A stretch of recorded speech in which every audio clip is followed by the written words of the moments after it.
En la lona, la semana pasada. No coman cosas crudas, por favor. No coman cosas crudas.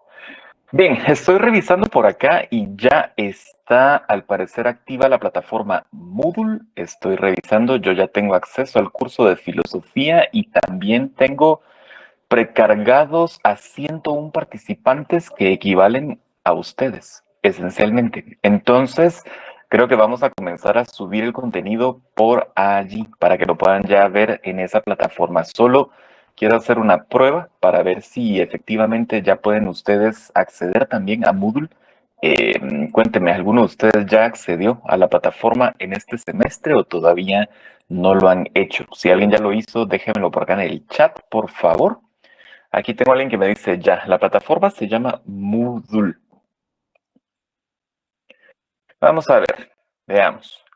Hagamos de nuevo el proceso para que puedan quienes todavía no han ingresado ver cómo se hace esto. Les voy a compartir la pantalla y en cuestión de 1 o 2 minutos les voy a mostrar a quienes no han ingresado nunca o todavía no han ingresado. Quiero recordarles cómo se ingresa. Vamos.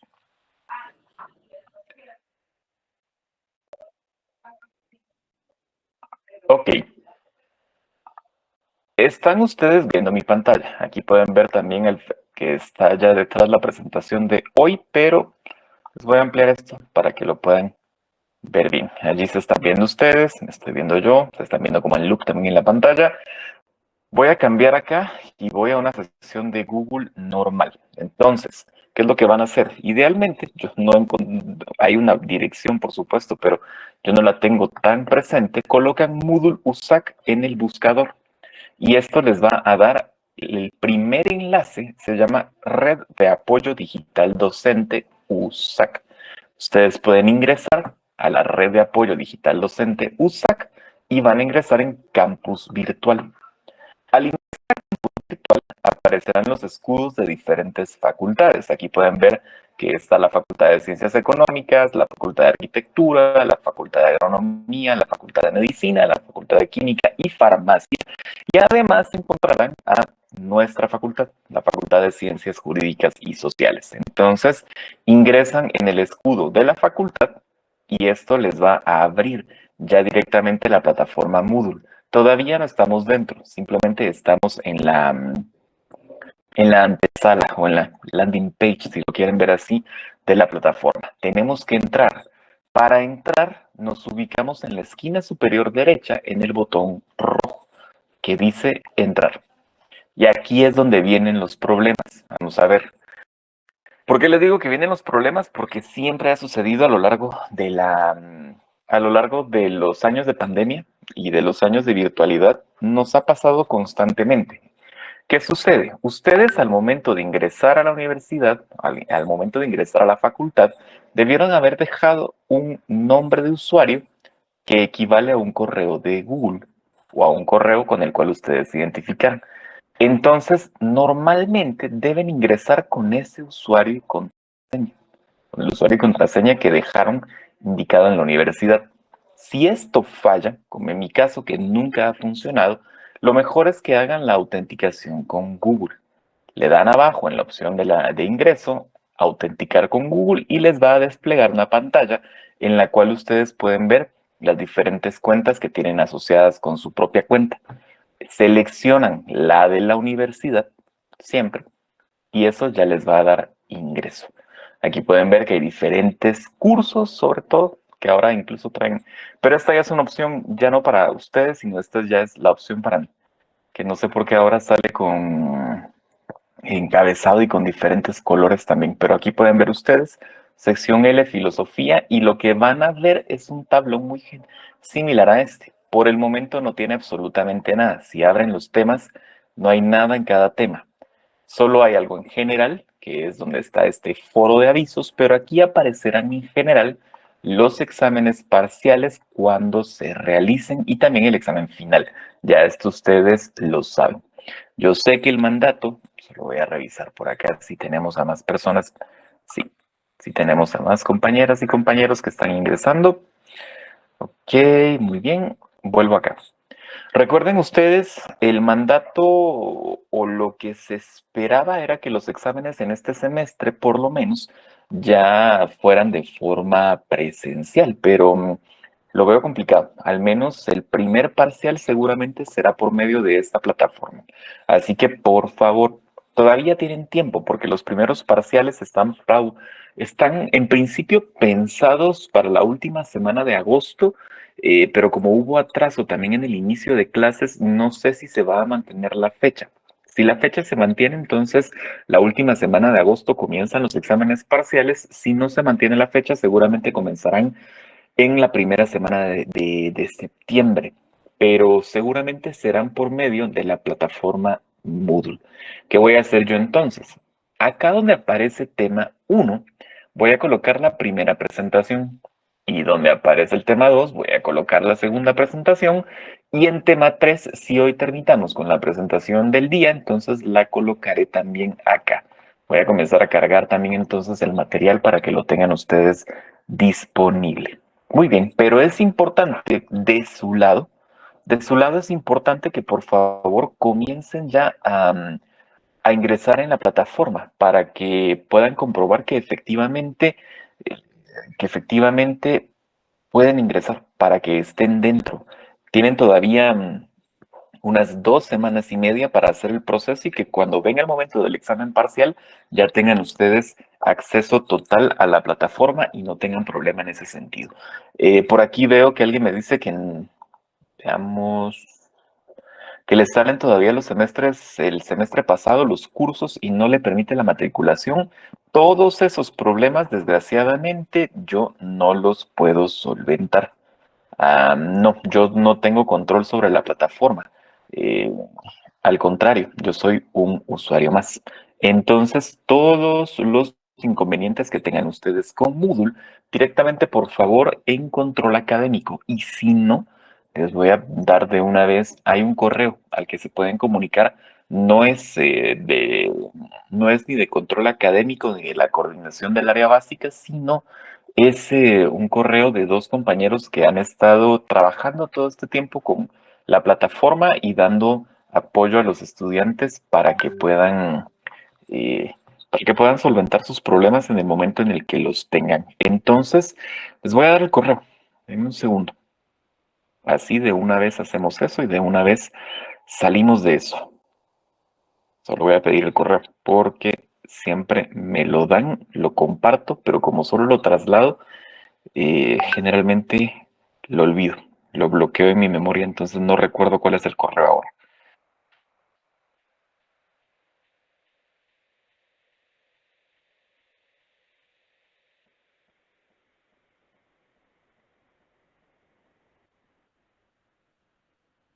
Muy bien, ya lo pedí. Entonces, en el momento en el que me lo den, yo les traslado el correo también para que ustedes puedan comunicarse si tienen algún problema.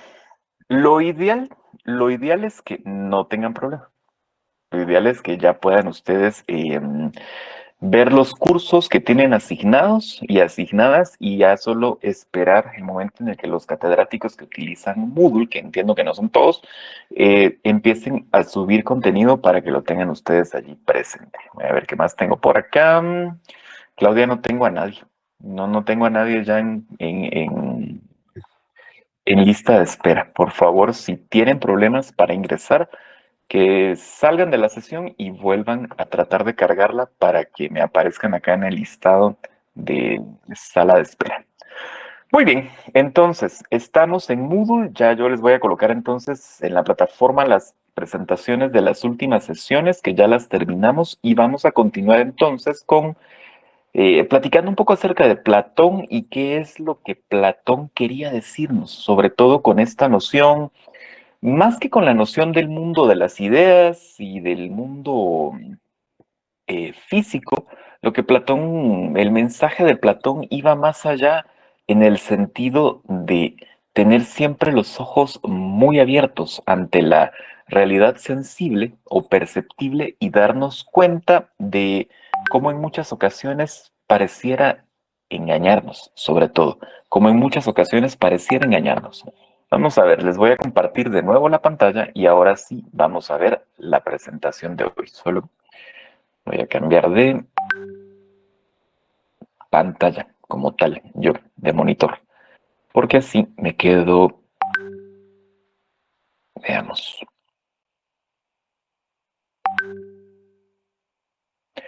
Muy bien, entonces me muevo de este lado, los traigo a ustedes por acá. Hecho. Sucede que tengo dos monitores, eso ustedes ya lo saben, pero a veces la presentación se queda en uno y la cámara web en otro, entonces así no funciona tanto porque en vez de verme la cara me ven la papada, ¿no? No es tan grato de ver. Muy bien, estamos hablando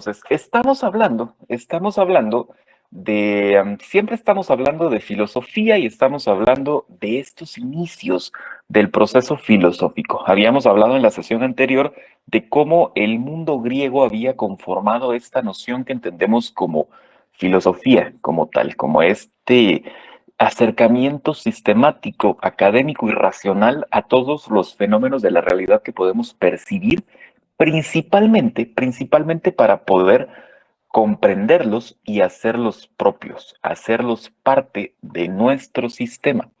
La gran palabra del proceso de la filosofía es la palabra conocer. Se los había dicho ya en algún momento.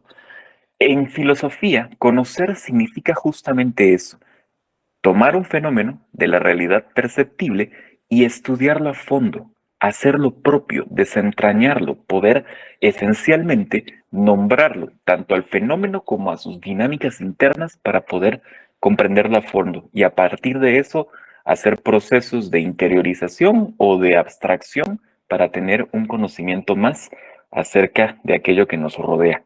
En filosofía, esencialmente, el conocer es eso, el qué nos, qué es lo que está alrededor y de qué manera podemos acercarnos a eso que está a nuestro alrededor. Entonces ya habíamos visto, ¿no?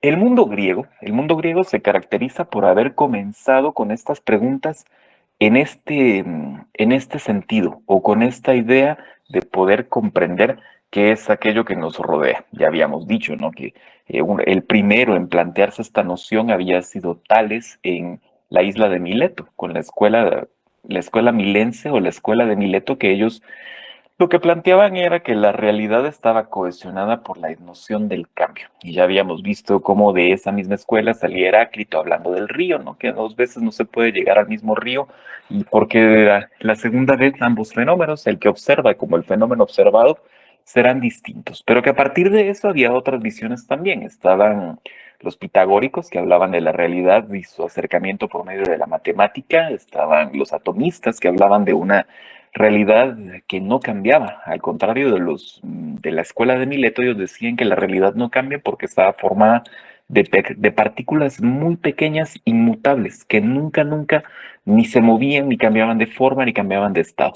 Tenían razón en el hecho de las partículas que conforman cosas más grandes, pero efectivamente no podían tener noción de que es todo lo contrario. Es el movimiento lo que le da pie en muchas ocasiones a eso que llamamos realidad. Y por último, después de todo ese proceso, había aparecido Sócrates en la Atena de más o menos el siglo V antes de Cristo.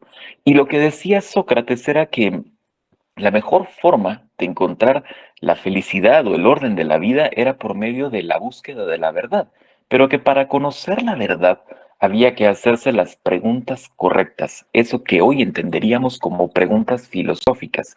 ¿Qué hago acá? ¿Qué es el mundo? ¿Cuál es mi función? ¿Cómo es que la realidad se cohesiona? Todas esas preguntas eran las que Sócrates trataba de plantearle a sus discípulos para poder conocer efectivamente aquello que les rodeaba. Esta idea de la pregunta como motor del camino hacia la verdad fue muy influyente en las personas que estuvieron después de Sócrates. Y uno de los principales, seguramente el principal, era justamente Platón. Platón hablaba, como ya veíamos en la clase del último viernes, Platón nos hablaba de aquello que se llamaba el mundo de las ideas, en contraposición con algo que llamaba también el mundo real o el mundo físico o la realidad sensible. Volvemos siempre sobre la misma idea que hablábamos con Heráclito, que decíamos de Heráclito. Siempre estas son atribuciones. Por el momento y en general, a lo largo de este curso, dejaremos las palabras de Platón como palabras de Platón. Lo que pasa es que, lo que pasa es que en general, con el mundo clásico sobre todo, las fuentes primarias son muy difíciles, las fuentes directas son muy difíciles de conseguir. Por supuesto, hay registros históricos y hay otro tipo de documentaciones, pero no es fácil poder atribuir de manera certera una frase, un texto incluso, a un autor en específico. No es tan sencillo y sería bastante irresponsable. Lo que sí sabemos es que los discípulos de Platón recogieron sus obras en esto que se llaman los diálogos en muchas ocasiones, y estas fueron pasando de generación en generación, pero no solo eso, sino también de cultura en cultura. De Grecia pasaron a Roma, de Roma pasaron a todo el mundo conocido alrededor del Mediterráneo. Luego cae Roma y queda el conocimiento griego condensado en lo que quedaba del Imperio Romano en Oriente, en Constantinopla, y después cae Constantinopla también, pero es conquistada por el mundo árabe. Y el mundo árabe, el mundo islámico, se ha caracterizado a lo largo de la historia por ser un mundo sumamente culto, extremadamente culto, con un gusto muy marcado por el conocimiento. Entonces, lejos de decir estas son obras del demonio, como sí hizo el catolicismo en otras ocasiones a lo largo de su propia historia, el mundo árabe conservó toda la filosofía griega. Hoy conocemos los teoremas de Pitágoras porque en una biblioteca del mundo árabe se conservaron. Lo mismo sucede con Platón, lo mismo sucede con Aristóteles, lo mismo sucede con las grandes obras literarias de la antigua Grecia y la antigua Roma, en muchos casos. Y después vuelven a Europa. Claro, después vuelven a Europa durante la época del Renacimiento y en esencia eso es el Renacimiento, el redescubrir no solo la ciencia, sino también toda la filosofía y el pensamiento del mundo clásico. Pero en esencia, las obras platónicas son copias de copias de copias de copias. Entonces, toda generación, todo cambio de manos, todo cambio de escriba va siempre a agregar algo, a quitar algo, como en todo proceso de copia histórica. Pero en realidad, dejémoslo eh, en ese gran estado en el que efectivamente este es el pensamiento platónico en esencia. ¿De qué nos hablaba Platón entonces? Del mundo de las ideas, sí, del mundo físico también, pero más allá de aquello de las ideas y el mundo físico, lo que Platón nos trataba de mostrar era cómo la realidad siempre se nos distorsiona, porque la percepción que tenemos acerca de los objetos o acerca de los fenómenos que nos van rodeando generalmente será una percepción distorsionada por diferentes elementos o por diferentes características o por diferentes agentes externos. Para ilustrar esto, Platón nos hablaba siempre acerca de la caverna. Por eso les coloco acá, salir de la caverna, porque curiosamente, Platón sigue siendo tan válido con su caverna hoy como lo era hace 2500 años, en realidad. Su pensamiento es bastante lúcido en ese sentido y sigue siendo extremadamente válido. Lo podemos aplicar a cualquier momento histórico, de hecho todavía lo podemos aplicar al momento actual y es importante tener siempre esta idea de cómo podemos en esencia vivir, aunque no lo sepamos, dentro de una caverna. La caverna se miraba un poco como esto. Em, hace algunos meses, encontré por allí con un video del mito de la caverna animado y narrado por Orson Welles, ¿no? Este gran autor de libros como 1984 y el Gran Hermano. Pero se los voy a dejar en Moodle. No se los proyecto, primero porque no podemos perder el tiempo viendo un video de 30 minutos y segundo porque está en inglés. Entonces, no sé si todos escuchan bien inglés y comprenden, pero se los voy a dejar en Moodle a manera de complemento, por si lo quieren ver. Voy a ubicar bien en YouTube para que lo puedan ver directamente allí. Pero la caverna, cuando Platón hablaba de la caverna, se miraba un poco como esto. Aquí vemos los diferentes momentos del mito, pero se los voy a emplear. Pero en esencia, el mito de la caverna nos dice lo siguiente. Había un grupo de personas que tenía encadenadas a otras, que tenía encadenado a otro grupo de personas y lo mantenía cautivo en el fondo de una caverna. Por eso se llama la caverna. Había un grupo de personas que tenía otro grupo de personas cautivos, los tenía cautivos y los mantenía en el fondo de una caverna. Pero no los mantenía con la vista hacia la entrada de la caverna, sino al fondo, viendo siempre hacia el final de la caverna, donde la oscuridad es total, en realidad. Y allí los tenía.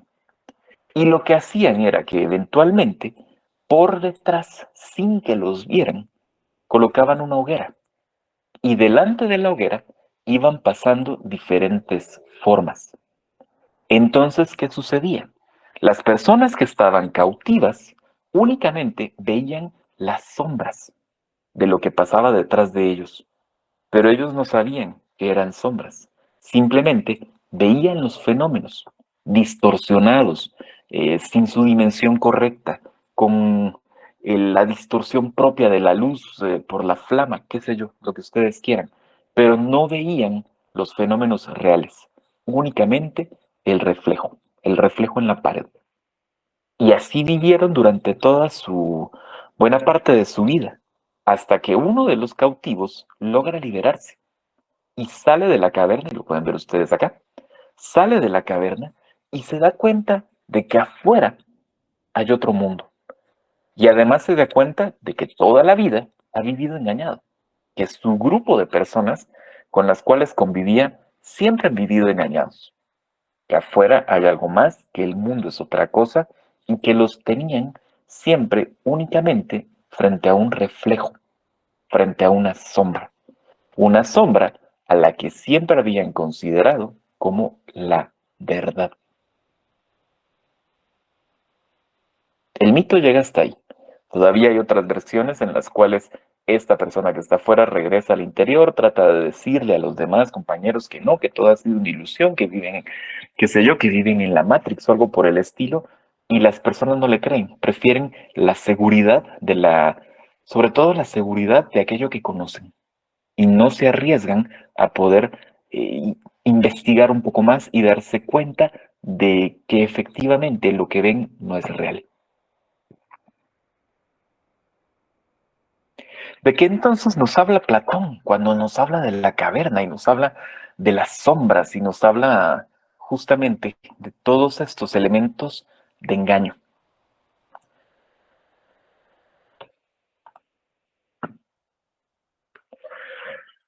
Si te extrapolamos el mito de la caverna, en realidad, a la vida contemporánea, podemos tener en cuenta algunas cosas interesantes o algunos puntos importantes. El primero, esto tiene que ver en muchas ocasiones en cómo nos formamos opiniones, en cómo realmente observamos el mundo y actuamos al respecto de él. Y en general nos vamos a dar cuenta que como buenas personas que nos encontramos cautivas de la percepción en muchos casos, creeremos en aquello que casi nunca es conocimiento sólido. Los pongo acá abajo y se los puedo incluso, si quieren, marcar en amarillo. ¿Por qué?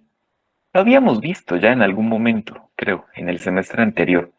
Habíamos dicho que las opiniones en general no son conocimiento sólido, ni siquiera son tampoco conocimiento válido. Muchas veces nos dejamos llevar por nuestro contexto, por nuestras percepciones y por nuestros prejuicios para poder comprender o para poder asumir qué es verdad y qué no. Es como cuando nos dicen un chisme, ¿no? Hablábamos de las semanas anteriores de cómo el chisme había cambiado la lógica y el pensamiento humano, pero en esencia también ahora podemos entender cómo estas formas de opinión popular no representan ni conocimientos sólidos ni tampoco verdades realmente. Y en muchas ocasiones las creemos porque simplemente no verificamos. No verificamos, no nos damos a la tarea de comprender realmente lo que escuchamos y lo que repetimos. Además, hay otro punto interesante. En general, solemos dejar la carga de la verdad en otras personas. Solemos dejar la carga de decidir qué es real y qué no en aquello que entendemos como nuestras grandes figuras de referencia. ¿Y qué pasa con todas estas verdades? ¿O a qué me refiero con todas estas verdades? A aquello que vamos a entender como la visión propia del mundo, a nuestra propia visión del mundo. ¿En qué creemos? Primero creemos en lo que es bueno y lo que es malo, pero en muchas ocasiones esa división entre lo bueno y lo malo no proviene de nosotros mismos ni de nosotras mismas, proviene de conocimiento que alguien más nos ha dado o que alguien más nos ha inculcado. ¿Quién es? ¿En quién creemos? ¿En quién confiamos? Los leo. Quiero ver si ustedes, si estamos en la misma tónica. Acá en el chat, por favor. ¿Cuáles creen que para una persona son figuras de referencia?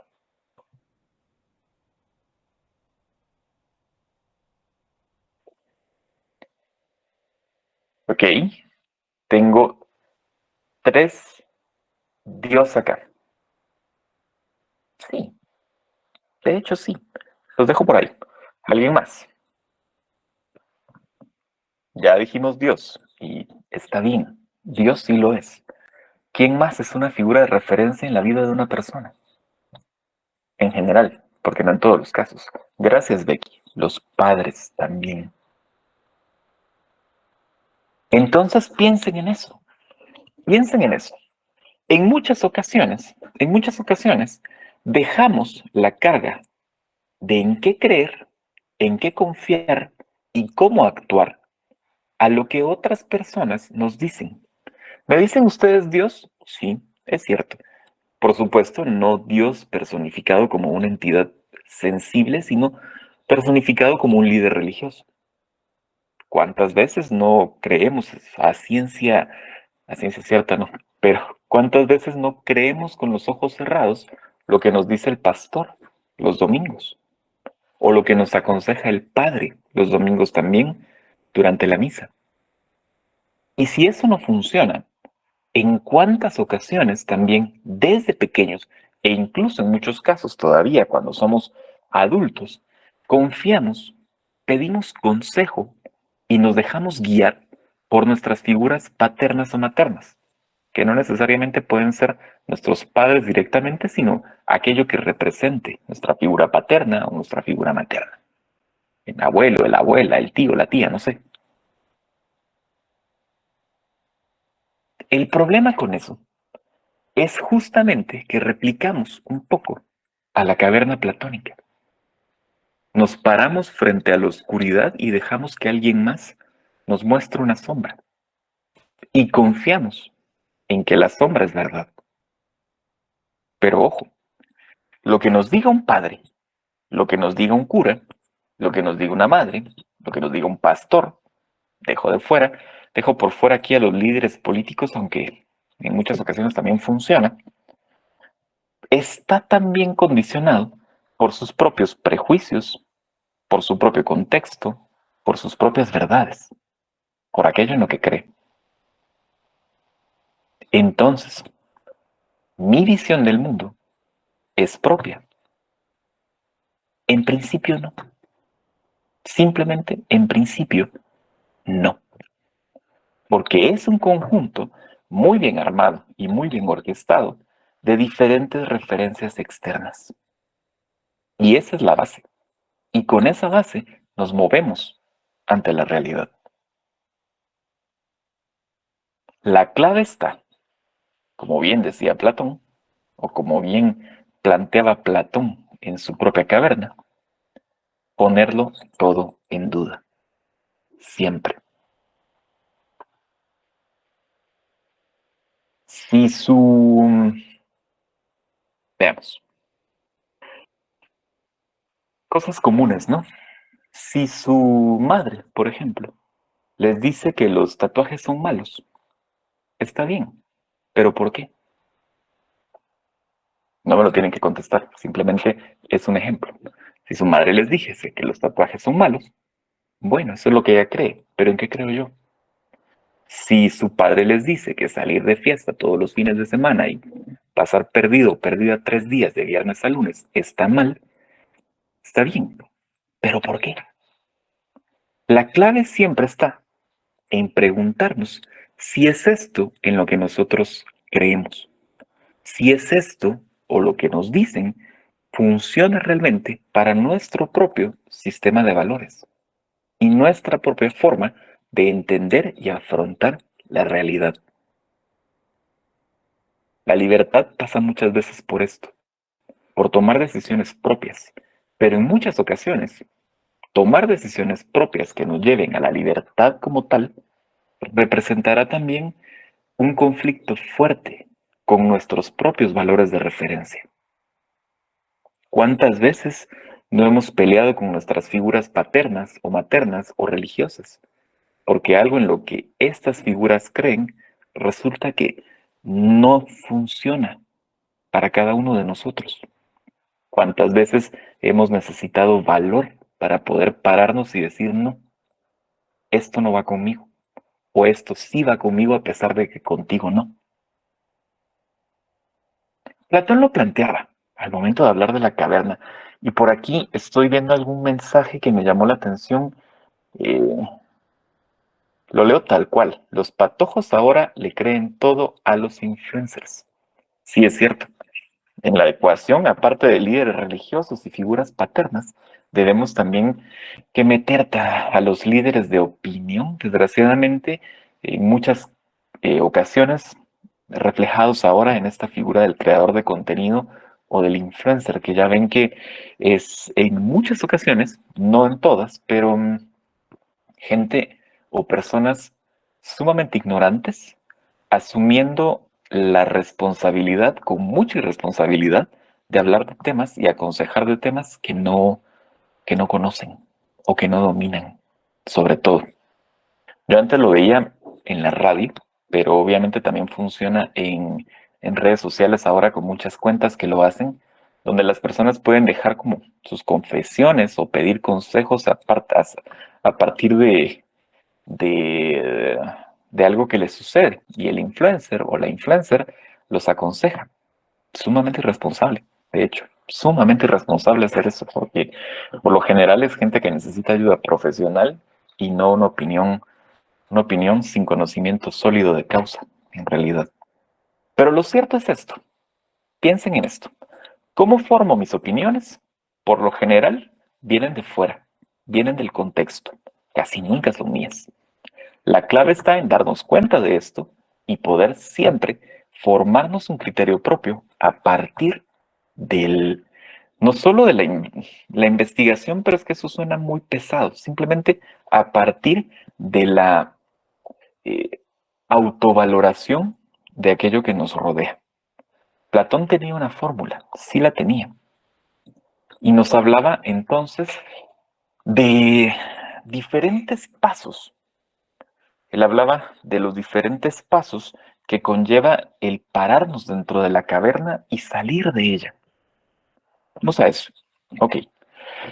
Lo cierto es que, ¿cómo hacemos ya de forma relacionada con este curso para poder formarnos una mejor opinión del mundo, para poder formarnos una mejor visión de mundo que nos permita afrontar de mejor manera aquello que nos rodea? En sentido estricto de la palabra, hay algo que se conoce como la actitud filosófica. No le pongan tanta atención al término porque no es un término oficial, simplemente así se ha dado en llamar, actitud filosófica ante la vida. ¿Y qué significa tener actitud filosófica ante la vida? Primero, significa que comprendemos y aceptamos que el conocimiento interior y el conocimiento de la realidad son un camino que muchas veces nos va a conducir a aquello que entendemos como felicidad. Pero la felicidad es un estado casi siempre pasajero que nos habla de la ausencia de preocupaciones y llenados estos espacios con el gozo o con la alegría. ¿Cómo logramos eso? En muchas ocasiones logramos eso por medio de la razón. Y para eso nos sirve la filosofía en muchos casos. En otro sentido, la filosofía también lo que busca es poder ordenar nuestra vida por medio del camino a la verdad. Siempre. La verdad, entendida como el mejor conocimiento de todo aquello que nos rodea o todo aquello a lo que le ponemos atención, a todo aquello que nos define. Pero este proceso, el de la implementación de la actitud filosófica o el darnos cuenta de que vivimos en una caverna, no es tan sencillo. A esto Platón le llamaba la falsa realidad, siempre. Y la falsa realidad la entendía él como una prisión. La falsa realidad es, en esencia, lo que Platón nos diría que son las sombras en el fondo de la caverna. Entonces, según el pensamiento platónico, ¿qué es lo que debemos hacer? Primero, primero, entender que estamos siempre en una prisión, que vivimos ante una falsa realidad, que constantemente estamos expuestos a aquello que no es como dice que es, que generalmente quiere engañarnos. Y ese proceso necesariamente nos llevará a la libertad, pero a la libertad construida únicamente por medio del conocimiento. Pero que decía Platón, y este es el centro de todo este postulado, el proceso de liberación de la prisión es necesariamente doloroso. Nos va a doler darnos cuenta del engaño, darnos cuenta de las apariencias, darnos cuenta de cuántas sombras hemos visto a lo largo de la vida. Es doloroso, pero el dolor, ya en un sentido ya más profundo, también el dolor purifica, si lo quieren ver así. El dolor es purificador en muchos sentidos.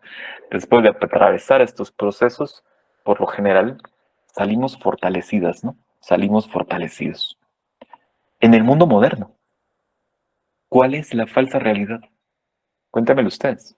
¿Cuál es la falsa realidad? Los leo en el chat.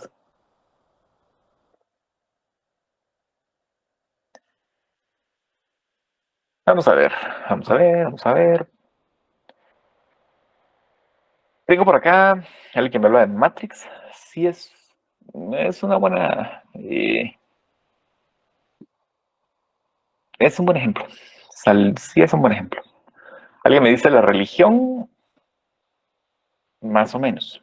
No soy mucho de hablar de pensamientos religiosos, sobre todo porque por lo general somos grupos creyentes, entonces lo dejamos un poco de lado. Pero lo cierto acá es que mencionan ustedes redes sociales. Y efectivamente, la falsa realidad en muchos casos,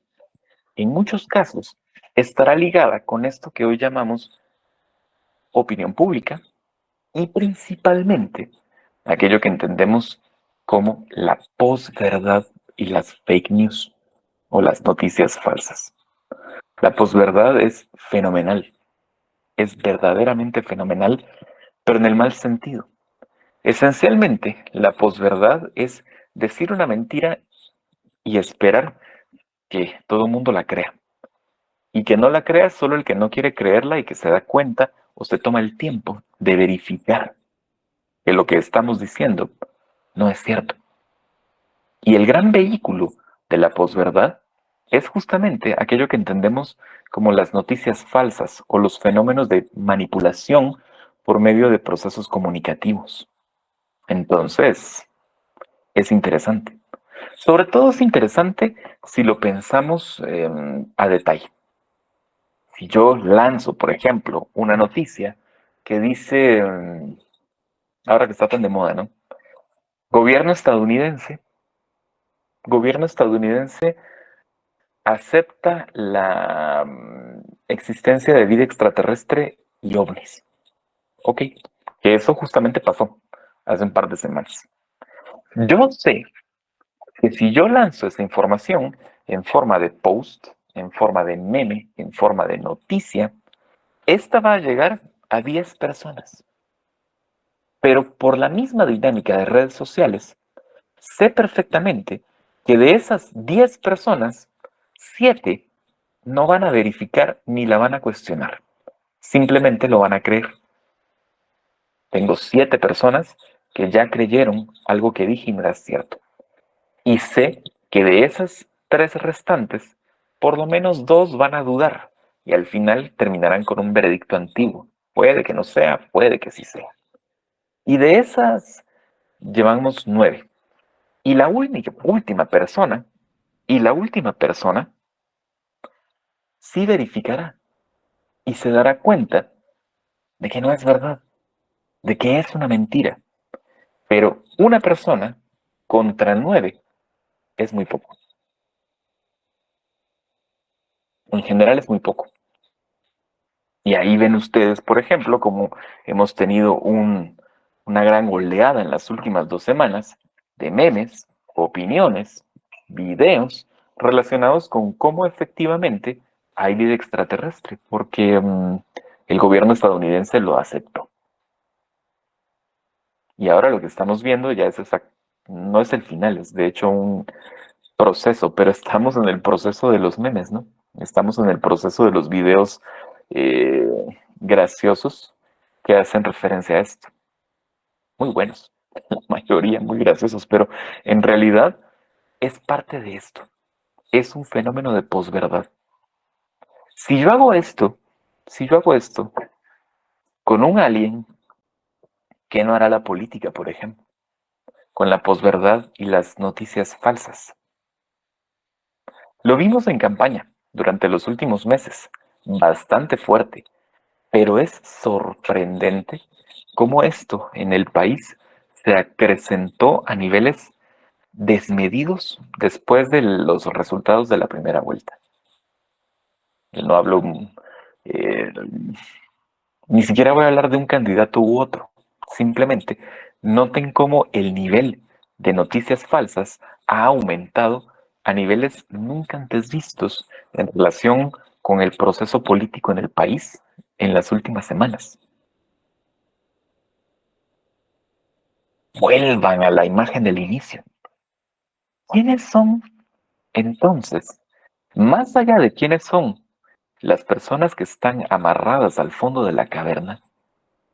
¿Quiénes son las personas que pasan las sombras delante de nosotros? Curioso, interesante y eh, bastante frustrante también. Da mucha rabia darnos cuenta de cómo quieren manipularnos. Y no tiene que ver con, no tiene que ver con que si, en realidad no tiene que ver con que si el Bernardo Arévalo es bueno o malo. No, no tiene que ver con eso. Podría ser cualquier otra persona. Lo que vemos es un gran ejercicio de cómo el poder se ensaña con una opción que considera una amenaza, en realidad.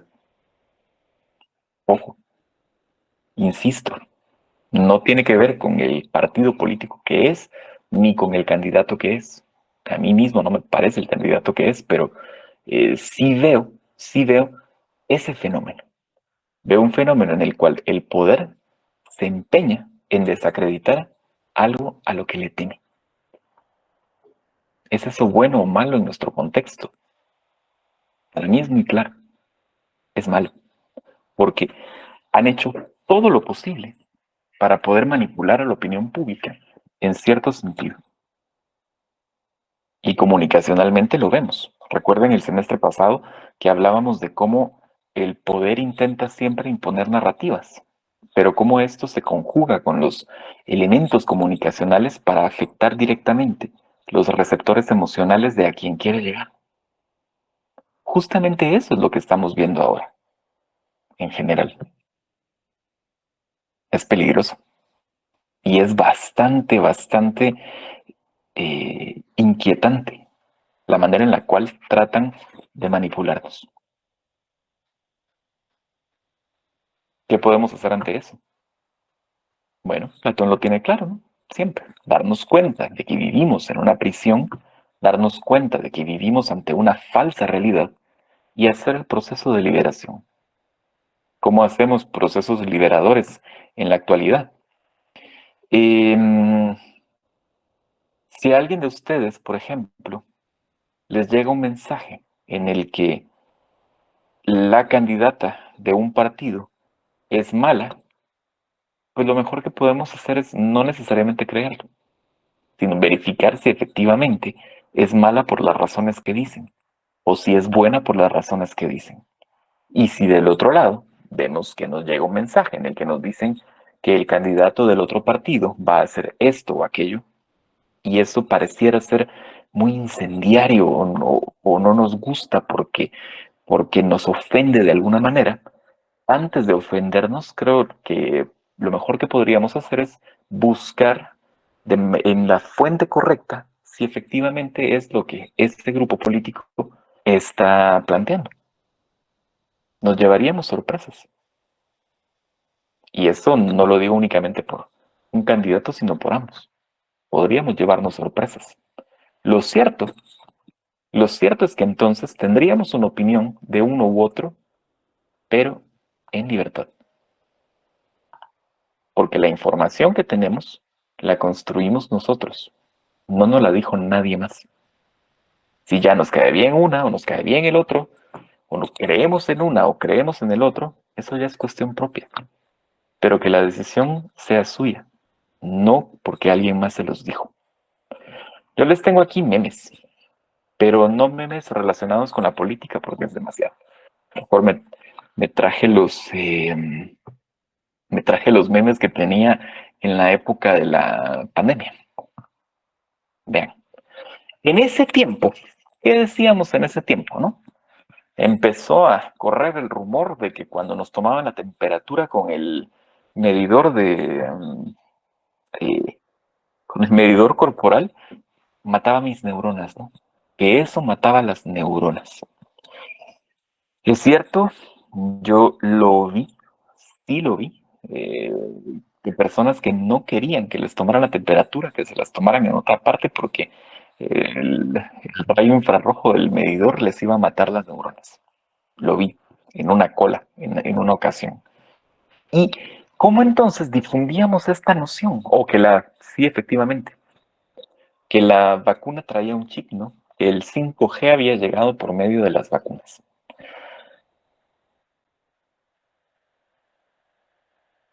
Ninguna de las dos cosas era cierta, por supuesto, pero a fuerza de difundir información a manera de posverdad, sobre todo a manera de posverdad, en muchas ocasiones varias ideas terminaron justamente cuajando. Una de las principales ideas que ha cuajado en los últimos años, no solo por la pandemia, es el movimiento antivacunas, por ejemplo. Y ahora, enfermedades que creíamos erradicadas desde hacía décadas, resulta que resurgieron o que están de nuevo presentes entre nosotros porque la gente no quiere vacunar a sus hijos.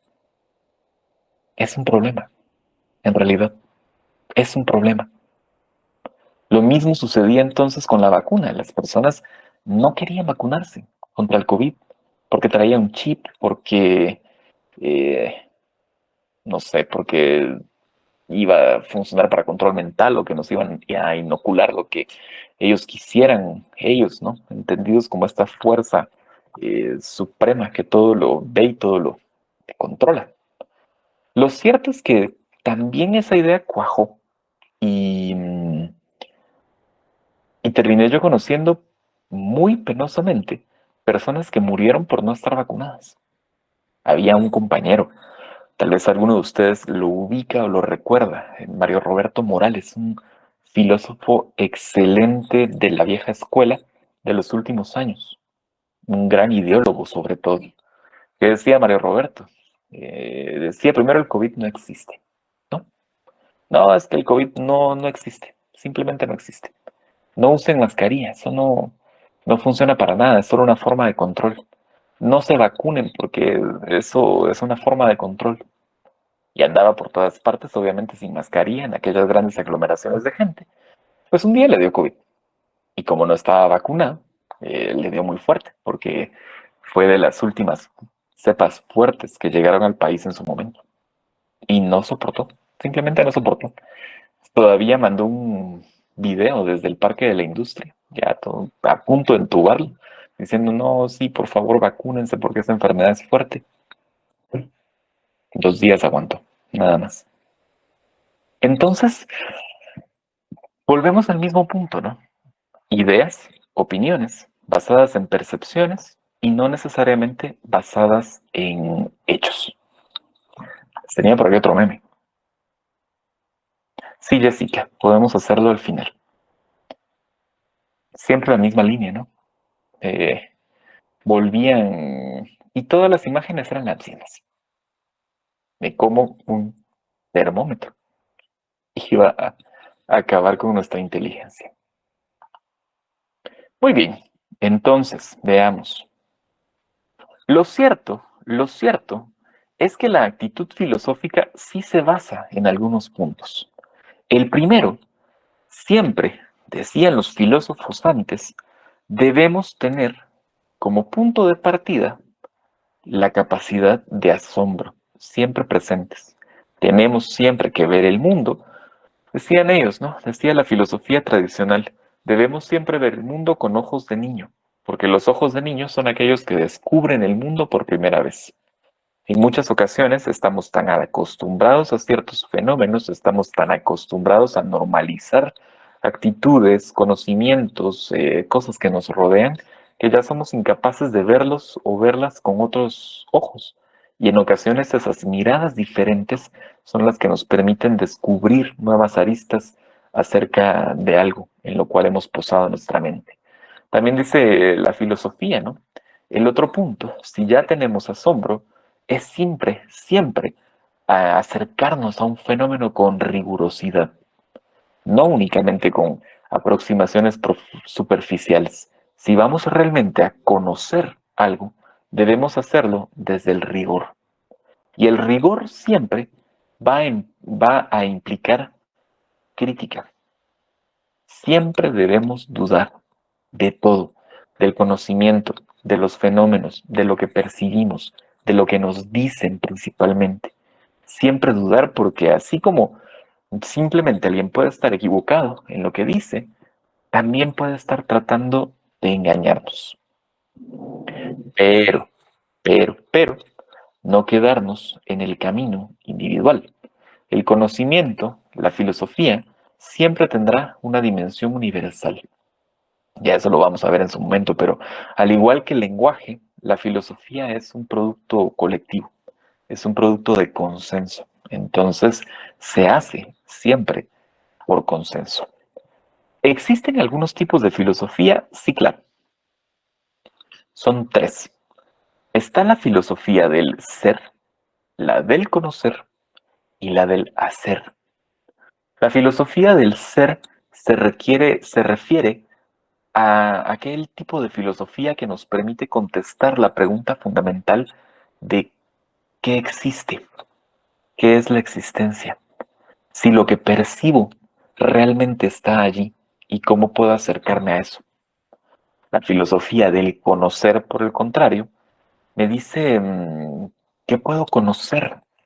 Responde a la pregunta del qué puedo conocer y cómo puedo conocerlo. ¿Cómo puedo acercarme a un fenómeno que ya sé de antemano que existe para poder comprenderlo?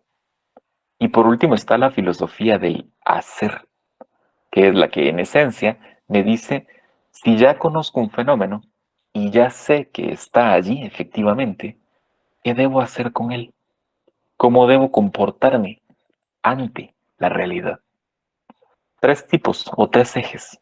Filosofía del hacer, filosofía del conocer y filosofía del ser. Entonces, para ustedes, les queda de tarea. Lean por favor el capítulo 1 del libro. Consíganlo por ahí, que se los presten. Si tienen su libro, si ya lo tienen, lean el capítulo 1. Y después de leerlo, hagan los ejercicios que están al final. Yo les voy a dejar las respuestas. Aquí están ya. pero se las voy a dejar cuando les suba la presentación a Moodle.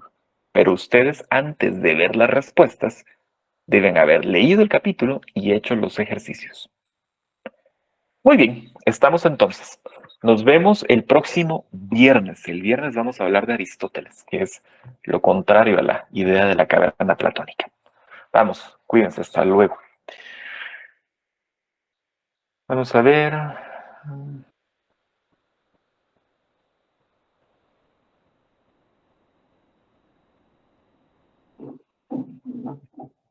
Jessica, ¿cree usted que podemos solucionar con un correo que usted me envíe explicándome su duda? ¿O, o necesariamente tenemos que trabajarlo por acá?